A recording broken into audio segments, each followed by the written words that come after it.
This is Revathi. Welcome to అందమైన కథల పొదిరిల్లు. Video చూస్తున్న వారికి లైక్స్, కామెంట్స్‌తో సపోర్ట్ చేస్తున్న వారికి థ్యాంక్ యూ సో మచ్. నా తనువు నా ప్రాణం నీకై episode number 195. Maithili regular checkup కోసం కళ్యాణ్ మైథిలిని తీసుకొని హాస్పిటల్ ముందు కారు ఆపుతాడు. నేను బాగానే ఉన్నాను అంటే వినిపించుకోవేంటి కళ్యాణ్ అంటూ మైథిలి కారు దిగుతుంది. కళ్యాణ్ కూడా కార్ దిగి తన వైపుకొచ్చి, ఏంటి బాగుండేది? సూర్య మీద బెంగతో నువ్వసలు కరెక్ట్‌గా ఫుడ్ తీసుకోవడం లేదు. నా మాట కూడా వినకుండా పోతున్నావు. అయినా నీకిప్పుడు చెకప్ టైం కదా! రెగ్యులర్‌గా చెకప్ చేయించుకోకపోతే ఎలా? అంటూ తన చెయ్యి పట్టుకొని హాస్పిటల్‌కి తీసుకొనొస్తాడు. కొద్దిసేపటికి ఫస్ట్ డెలివరీ చేసిన డాక్టర్ రమాదేవిని మైథిలిని టేబుల్ మీద పడుకోబెట్టి తన 5 నెలల బంప మీద చేయి పెట్టి చెక్ చేస్తుంటే, కళ్యాణ్ డాక్టర్ టేబుల్‌కి ఎదురుగా కూర్చొని, డాక్టర్ ఏం చెప్తుంది అన్నట్టుగా కాస్త టెన్షన్‌గానే ఉంటాడు. కొద్దిసేపటికి డాక్టర్ రమాదేవి బయటకొస్తే, మైథిలి వచ్చి కళ్యాణ్ పక్కన కూర్చుంటుంది. మైథిలి చాలా నీరసంగా ఉంది కళ్యాణ్ గారు. ఇలా అయితే డెలివరీకి చాలా కష్టమవుతుంది అని అంటుంది. అది విని కంగారు పడుతూ మైథిలి వైపు కాస్త కోపంగా చూస్తాడు. ఆ కోపాన్ని చూసి భయపడుతూ మైథిలి తలదించుకుంటుంది. తన ఫాస్ట్ డెలివరీ ఎలాంటి ప్రమాద పరిస్థితిలో జరిగిందో మీకు గుర్తుంది కదా కళ్యాణ్ గారు అని అడుగుతుంది రమాదేవి. బాగా గుర్తుంది డాక్టర్. ఆ రోజు మీరు నా దగ్గరికొచ్చి తల్లి కావాలా, బిడ్డ కావాలా కోరుకోమన్నారు. ఆ క్షణాల్ని నేను ఇప్పటికీ మర్చిపోలేదు. ఆ భయంతోనే తన చెకప్‌కి వద్దని చెప్తున్నా కూడా బలవంతంగా తీసుకొని వచ్చాను అంటాడు. తీసుకొచ్చి మంచి పని చేశారు. రెగ్యులర్ చెకప్‌కు వస్తూ ఉంటేనే బేబీ గ్రోత్ ఎలా ఉంటుందనేది తెలిసేది. కానీ మైథిలి నువ్వు జాగ్రత్తగా ఉండాలి. నీకు బెడ్ రెస్ట్ ఏమీ చెప్పడం లేదు. నీ రెగ్యులర్ వర్క్స్ నువ్వు చూసుకుంటూనే నీ ఆరోగ్యాన్ని కూడా కాపాడుకోవాలి. కరెక్ట్ ఫుడ్ తీసుకోవాలి. క్రమం తప్పకుండా మెడిసిన్ వేసుకోవాలి. కంటి నిండా నిద్రపోవాలి అని చెప్పి మెడిసిన్స్ రాస్తుంటుంది. ఈసారి తను తినను అన్నా నోట్లో పైప్ పెట్టైనా తనకి ఫుడ్ అందిస్తానులేండి అంటాడు కళ్యాణ్ తన వైపు కోపంగా చూస్తూ. అబ్బా కళ్యాణ్ అంత కోపం ఎందుకు? ఇక నుంచి నేను కరెక్ట్‌గా ఉంటానులే అంటుంది. ఉండకపోతే నీకే కష్టం మైథిలి అంటూ మెడిసిన్ స్లిప్ ఇచ్చి ప్రస్తుతానికైతే ఎలాంటి కంగారు పడాల్సిన అవసరం లేదు. కానీ ఇక మీదట తను జాగ్రత్తగా ఉండాలి. మరో 15 రోజులకి తన్ని చెకప్ తీసుకురండి అని చెప్తుంది డాక్టర్. ఓకే డాక్టర్ అని చెప్పి మైథిలిని తీసుకొని బయటకొస్తాడు. కాసేపటికి ఐశ్వర్య నిలయంలో ఇద్దరు సోఫాలో కూర్చొనుంటారు. కళ్యాణ్ బాబు గారు చెప్పేది కూడా మీ మంచికే కదమ్మా! తమ్ముడి మీద బెంగ ఉండొచ్చు. కాదని చెప్పను. కానీ మీ ఆరోగ్యం గురించి కూడా చూసుకోవాలి కదా! అంటుంది రాములమ్మ. అలా చెప్పు రాములమ్మ తనకి అంటాడు తన వైపు కోపంగా చూస్తూ. సారీ కళ్యాణ్. ఇక నుంచి జాగ్రత్తగా ఫుడ్డు, మెడిసిన్ తీసుకుంటాను అంటుంది. చెర్రీకి జన్మిచ్చేటప్పుడు నువ్వు ఎన్ని కష్టాలు పడ్డావో గుర్తుందా మైథిలి? ఒక టైంలో అయితే అసలు నీ ప్రాణాలు నిలబడతాయా లేదా అని నేను పడ్డ టెన్షన్ అంతా ఇంతా కాదు అంటాడు. అక్కడికి రాబోయిన చెర్రీ ఆ మాటలు వింటూ అక్కడే ఆగిపోయి, నేను పుట్టినప్పుడు మైథు మిస్‌కి అంత ప్రాబ్లమ్ అయిందా అని అనుకుంటాడు. నువ్వే కాదు కళ్యాణ్. చెర్రీ డెలివరీ అప్పుడు నేను బతుకుతానని నాకు కూడా ఆశ లేదు. ఏదో భూమి మీద నూకలు ఉన్నాయి కాబట్టి బతకగలిగాను అంటుంది మైథిలి. చెర్రీ ఆ మాటల్ని ఆశ్చర్యంగా వింటూ ఉంటాడు. అది గుర్తుపెట్టుకొని ఇప్పుడు నేను జాగ్రత్తగా ఉండమంటున్నాను. ఇప్పుడు సూర్య గురించి బాధపడుతూ కరెక్ట్‌గా ఫుడ్ తీసుకోకపోతే దానివల్ల నీ ఆరోగ్యం పాడుకావడం తప్ప ఒరిగేది ఏమీ లేదు అంటాడు. మొదటి కాన్పప్పుడు మీకు ఎంత ఇబ్బందయిందో అది గుర్తు తెచ్చుకొని జాగ్రత్తగా ఉండండమ్మా అంటుంది రాములమ్మ. సరే రాములమ్మ అంటుంది మైథిలి. చెర్రీకి ఆ మాటలు మనసులో బాగా నాటుకొని పోతూ మైథిలిని చూస్తూ అక్కడి నుండి వెళ్ళిపోతాడు.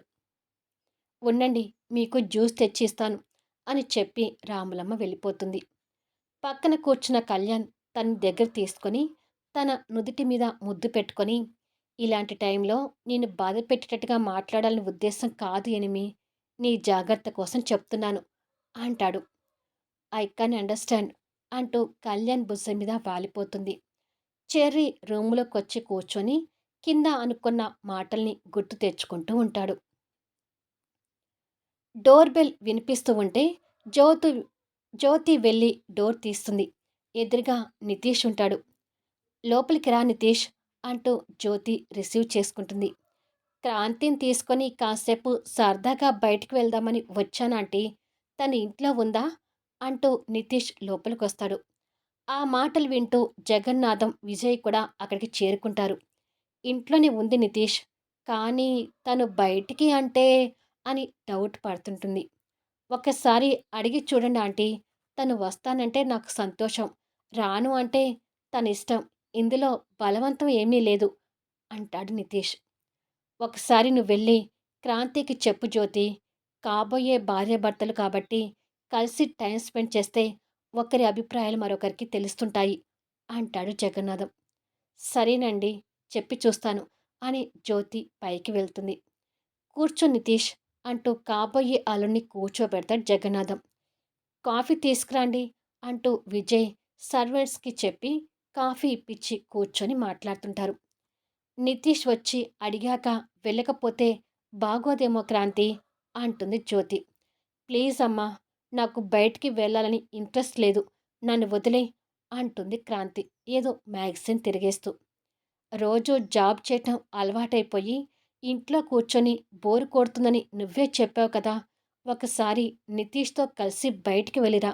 చేసుకోబోయే అబ్బాయి గురించి నీకు కూడా కాస్త అర్థమవుతుంది అంటుంది జ్యోతి.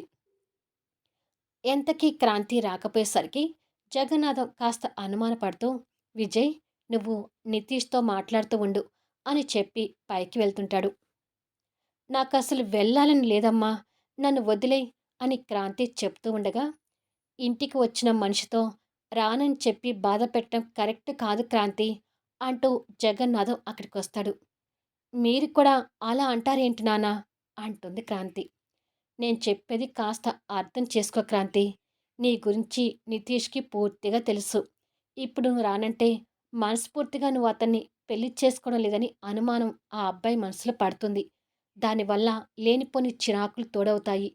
నీ మనసులో ఇంకా ఆ సూర్య ఉన్నాడేమో అనుకొని నితీష్ భ్రమపడితే అది నీ జీవితానికి మంచిది కాదమ్మా అంటాడు. ఆ మాటలతో క్రాంతి ఆలోచనలో పడుతుంది. ఆ అబ్బాయి నీ గురించి మొత్తం తెలుసుకొని నేను పెళ్లి చేసుకోవడానికి సిద్ధపడ్డా, నీ మనసులో నిజంగానే సూర్య లేడని నితీష్ కూడా పూర్తి నమ్మకం కలగాలి. అప్పుడే రాబోయే మీ జీవితం పూలబాటవుతుంది అంటాడు. క్రాంతి కొన్ని క్షణాలు ఆలోచించి, సరే నాన్న, నితీష్ని కాస్త వెయిట్ చేయమని చెప్పండి. నేను రెడీ అయి వస్తాను అంటుంది. మంచిది అని పదా జ్యోతి అని చెప్పి ఇద్దరు వెళ్ళిపోతారు. క్రాంతి రెడీ కావడానికని కబోర్డ్ దగ్గరికి వెళ్ళి డ్రెస్ చూసుకుంటూ ఉంటుంది.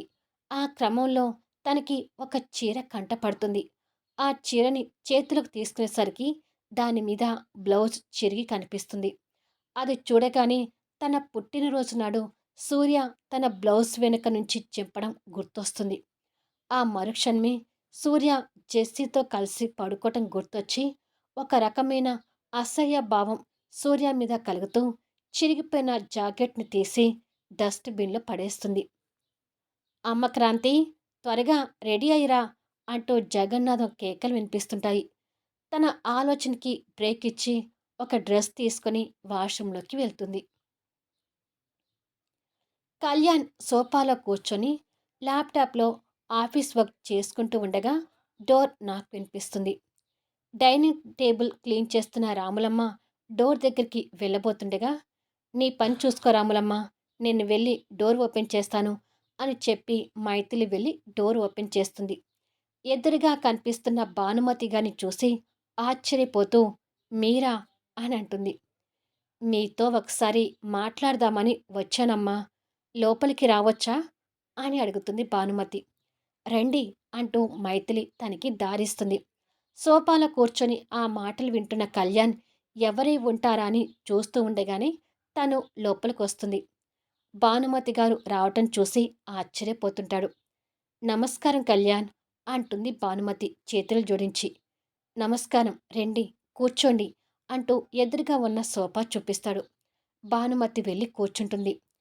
కాఫీ తీసుకురా రాములమ్మ అని మైథిలి రాములమ్మకు చెప్పి వచ్చి కళ్యాణ్ పక్కన కూర్చుంటుంది. నీ వర్క్ ఏమైనా డిస్టర్బ్ చేస్తున్నానా కళ్యాణ్ అని అడుగుతుంది భానుమతి. అదేం లేదండి అంటూ ల్యాప్టాప్ క్లోజ్ చేసి పక్కన పెట్టి నా వర్క్ కూడా ఫినిష్ అయిపోయిందిలేండి అంటాడు. మైథిలి ఆరోగ్య విషయాల గురించి కూడా తెలుసుకొని వచ్చిన విషయం గురించి మాట్లాడటానికి కాస్త తడబడుతుంటే, మీరు వచ్చిన విషయం ఏంటో నిరభ్యంతరంగా చెప్పండి పర్వాలేదు అంటుంది మైథిలి. అది క్రాంతికి మరో సంబంధం చూశారంట కదా, త్వరలోనే తన వివాహం అంట కదా అని అడుగుతుంది భానుమతి. క్రాంతి వివాహం అనగానే ఇద్దరి మొహాలు బాధగా మారిపోతుంటాయి. అవును అంటాడు కళ్యాణ్ బాధపడుతూనే. క్రాంతి సూర్య విషయంలో నా కూతురు నా భర్త చాలా తప్పులు చేశారు. ఇప్పుడు సూర్యని దూరం చేసుకుని నా కూతురు చాలా బాధపడుతుంది. ఎలాగో క్రాంతి మరొక వ్యక్తిని పెళ్లి చేసుకోబోతుంది కాబట్టి సూర్య జెస్సీని పెళ్లి చేసుకోమని సూర్యకి మీరైనా కాస్త నచ్చ చెప్తారేమోనని అడగటానికి వచ్చాను అంటుంది. తన మాటలకి కళ్యాణ్ మైథిలి ఆశ్చర్యంగా మొహాలు చూసుకుంటారు. ఈ విషయం మీరు మమ్మల్ని అడగటం ఎందుకు?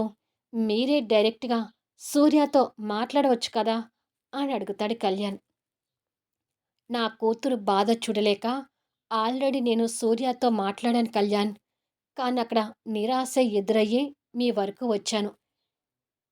మీ కూతుర్ని పెళ్లి చేసుకోవడం జరగని పని అని సూర్య ఖరాఖండిగా చెప్పాడు. మీరైనా సూర్యకి నచ్చ చెప్తారేమోనని ఆశతో ఇలా వచ్చాను అంటుంది. క్షమించండి భానుమతి గారు. పెళ్ళి అనేది ఇద్దరి మనసులకు నచ్చి జరగాలి కానీ బలవంతంగా చెప్పి చేస్తే అవి చిరకాలం నిలబడవు. సూర్యకి మేమంటే గౌరవం ఉంది. అయినంత మాత్రాన మా మాట విని జెస్సీని పెళ్లి చేసుకుంటాడని నమ్మకం పెట్టుకోవటం మీ తప్పు.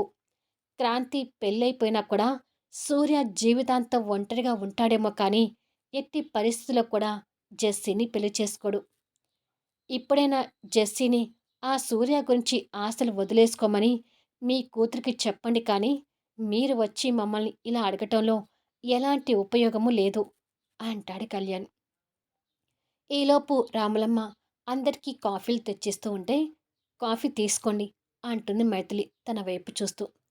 భానుమతి బాధపడుతూనే కాఫీ తీసుకుని సిప్ చేసి సూర్య అలా ఒంటరిగా ఉంటే మీకైనా బాధగానే ఉంటుంది కదా, ఉన్న ఒక్క తమ్ముణ్ణి అలా వదిలేసుకోలేవు కదా మైథిలి అని అడుగుతుంది. సూర్య లైఫ్ ఇలా అయినందుకు నాకు బాధగానే ఉంది. అలా అని చెప్పి సూర్యకి ఇష్టం లేని వివాహం చేయలేను కదా అని అంటుంది. మరి కొద్దిసేపటికి ఇదే విషయం భానుమతి జెస్సీ పర్షా ముందు పెడుతుంది. మీరేమైనా చిన్న తప్పులు చేశారా? సూర్య అన్నీ మర్చిపోయి నిన్ను పెళ్లి చేసుకోవడానికి నీ బాధ చూడలేక సూర్య దగ్గరికి వెళ్ళాను. కళ్యాణ్ వాళ్ళ దగ్గరికి వెళ్ళాను జెస్సీ. కానీ ఉపయోగం లేదు. ఇక సూర్య మీద ఆశలు వదిలేసుకొని నీ భవిష్యత్తేంటో నువ్వు చూసుకో అంటుంది భానుమతి. అలా ఎలా సూర్యని మర్చిపోమంటావమ్మా అని అడుగుతుంది జెస్సీ. మర్చిపోకపోతే వెళ్ళి చావు. నువ్వు చేసిన తప్పులకి అదే పనిష్మెంట్ అనుకొని మౌనంగా ఉండిపోతాను అని చెప్పి భానుమతి అక్కడి నుండి వెళ్ళిపోతుంది. అమ్మను పంపిస్తే ఆ సూర్య ఒప్పుకుంటాడేమోనని చూస్తే ఇక్కడ కూడా మనకి ఎదురైందేంటి నాన్నా అంటుంది జెస్సీ. ఇంకా ఎన్నాళ్ళేమ్మా, ఆ క్రాంతి పెళ్ళైపోతే ఖచ్చితంగా సూర్య మళ్ళీ నీ చుట్టూనే తిరుగుతాడు. చూస్తూ ఉండు అంటాడు పరశురాం. మీరన్నది జరిగితే బాగుండు నాన్నా. సూర్య ఎప్పటికైనా నాకు దక్కి తీరాల్సిందే అంటుంది జెస్సీ. మనం ఈ పార్కులో కూర్చొని చాలాసేపు అయింది క్రాంతి. ఏమీ మాట్లాడరేంటి అని అడుగుతాడు నితీష్ బెంచీ మీద క్రాంతికి కాస్త పక్కగా కూర్చొని. నా దగ్గర ఏమున్నాయని మాట్లాడటానికి అంటుంది క్రాంతి ఇబ్బంది పడుతూ. మూవీ కానీ షాపింగ్ కానీ వెళ్దామంటే వద్దని చెప్పారు. సరదాగా ఎక్కడికైనా వెళ్ళాల్సింది అంటాడు నితేష్. సినిమాకి వెళ్ళాలని ఇంట్రెస్ట్ నాకు లేదు. ఇక షాపింగ్ అంటే ఆల్రెడీ నేను పెళ్లి షాపింగ్ పూర్తి చేసుకున్నాను. ఇప్పుడు కొనేవి కూడా ఏమీ లేవు. అయినా పెళ్ళికి ముందే ఇలా వెళ్ళడం నాకు పెద్దగా ఇంట్రెస్ట్ లేదు నితీష్ అంటుంది. It's okay. నీకు ఇంట్రెస్ట్ లేకపోతే వదిలేయ్ క్రాంతి అంటాడు. అక్కడికి ఐస్ క్రీమ్ వస్తే తనకి ఇప్పించి నితీష్ కూడా ఐస్ క్రీమ్ తింటూ ఏదో మాట్లాడుతూ ఉంటాడు. కొద్దిసేపటికి క్రాంతి లేచి చాలా సేపు అవుతుంది కదా! పైగా చీకటి కూడా పడుతుంది. ఇక వెళ్దామా? అంటుంది.